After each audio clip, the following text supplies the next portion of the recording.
എല്ലാ വർഷവും കർക്കിടകം 1-ാം തീയതി നടത്തി വരാറുള്ള വടക്കുംനാഥൻ ആനയൂട്ടും ഗജപൂജയും ഈ വർഷവും ഗംഭീരമായി ആഘോഷിച്ചു. ആനയൂട്ട് കൂടുവാൻ ഗജരാജാക്കന്മാർ ഓരോരുത്തരായി മന്ദം ആനയൂട്ട് കൂടുവാൻ വടക്കുംനാഥ സന്നിധിയിൽ എത്തിച്ചേർന്നു. വിഷ്ണുലോകം രാജസേനൻ, പത്മതീർത്ഥം സൂര്യനാരായണനും, പാമ്പാടി സുന്ദരനും, പുതുപ്പള്ളി കേശവനും, പുതുപ്പള്ളി സാധുവും എന്നിങ്ങനെ ആനക്കേരളത്തിലെ ഒട്ടുമിക്ക ഗജവീരന്മാർ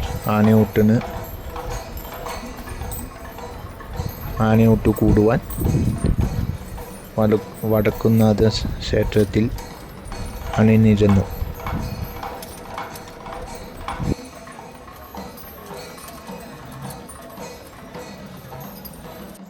വടക്കുംനാഥൻ്റെ ആനയൂട്ട് കൂടുവാൻ ഞാനും ഉണ്ടെന്ന് ഭാവത്തിൽ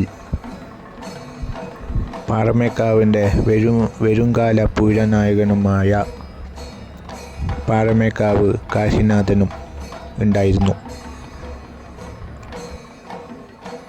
വടക്കുംനാഥൻ ആനയൂട്ട് കൂടുവാൻ ഗുരുവായൂർ ക്ഷേത്രത്തിലെ വലിയാന ഗുരുവായൂർ ദേവസ്വം രാജശേഖരനും വടക്കുംനാഥൻ ആനയൂട്ട് കൂടുവാൻ എത്തിച്ചേർന്നു.